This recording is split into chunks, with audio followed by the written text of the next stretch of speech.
This is not a hermit crab, although it looks like one. Ever since I was a kid, I've always wanted a trapdoor spider, but when I was younger, I could never ever find one. Well, here we are, a Max.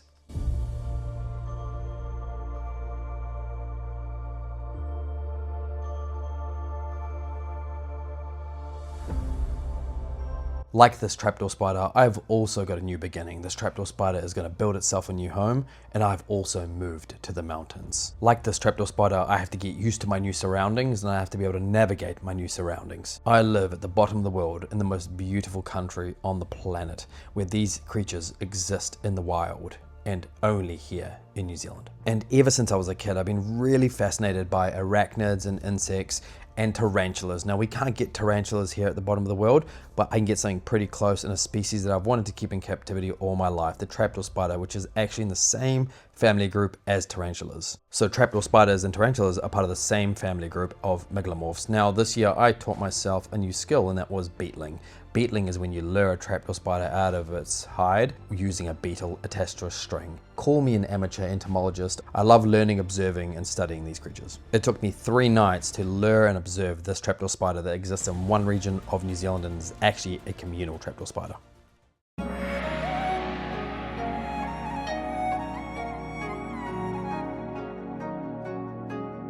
I relocated and my trapdoor spider had to start all over again. What do I need? This time round I decided to use a soft cocoa fiber soil. Now I really like this. This is really easy to use. What you're going to do is you're going to put lots of it in. Obviously you want depth 20 to 30 centimeters for a trapdoor spider. They don't need width, and you're going to damp it. So I'm using my fist to condense it to make it as solid as I can, and then I'm obviously going to mist it and spray it to make sure it's super damp.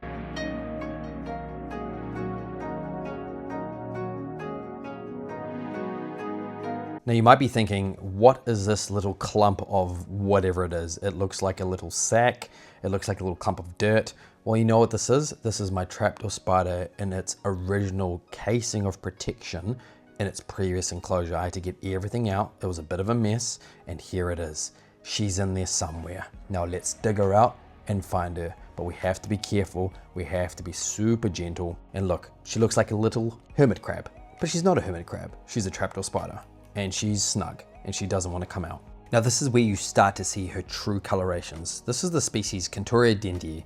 They're based in Canterbury, especially Christchurch region of New Zealand. Only this part of the world, which makes her truly special. There's a few really interesting things about this species. They're actually a communal species, meaning that they all live around each other in their own burrows, of course, but they all live within like 20 centimeters of each other, apparently, including the kids when they're born. They dig burrows next to mum and dad, etc., etc. They're also super dormant and sedentary. Now we'll get back into those facts a little bit later, but this is a true rare architect right there, an engineer of tunnels.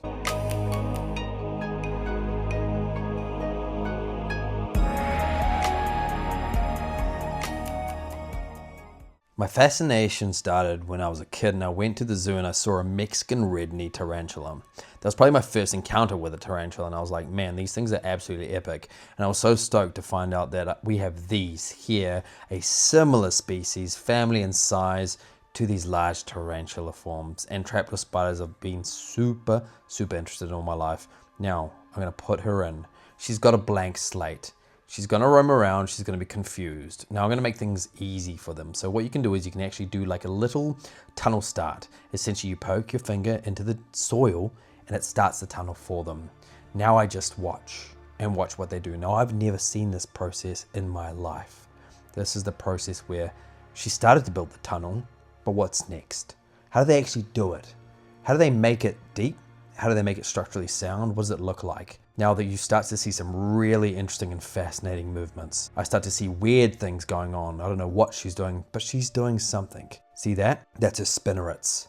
Spinnerets are essentially the thing that comes out of the abdomen, their backside, that actually forms the web. Now what you can see here is her 2 big spinnerets. She's actually placing the web around and around the edges, making it strong and sound. I don't know what she's up to here, but she's being weird again. But everything's been done with a purpose. She knows what she's doing. I don't know what she's doing, but she knows. She knows I'm there. She doesn't like the light, but she's still getting on with it. But like I said, I wanted to see this process up close and personal. And as you can see, part of the spinneret process is that she's adding layers and layers and layers to build it out, to strengthen it. Now what's next? I heard you're supposed to give them tools.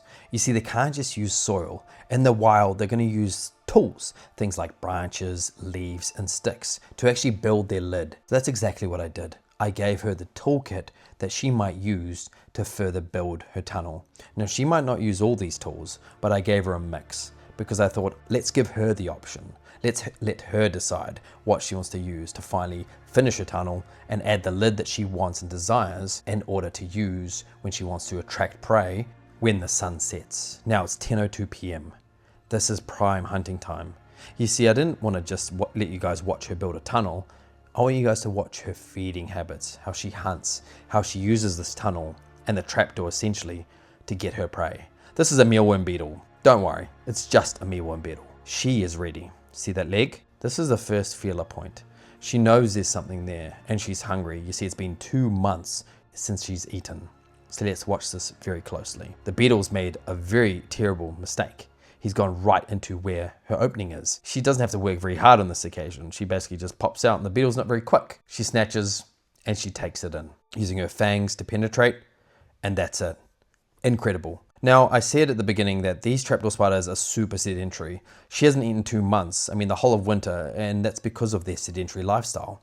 They don't need to eat often, they just need moisture in the soil to survive long periods of time. Because it's been so long, I thought I'd give her a second beetle. And she's very keen. It has been a while. Same process. She grabs, she penetrates with those 2 fangs, and she pulls them in. The trapdoor spider of New Zealand. An epic animal, an amazing pet, and this is her. She's got both those beetles and she's watching me and I'm watching her, and you know what an incredible experience.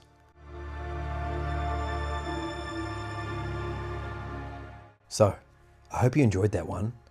I hope you saw something new.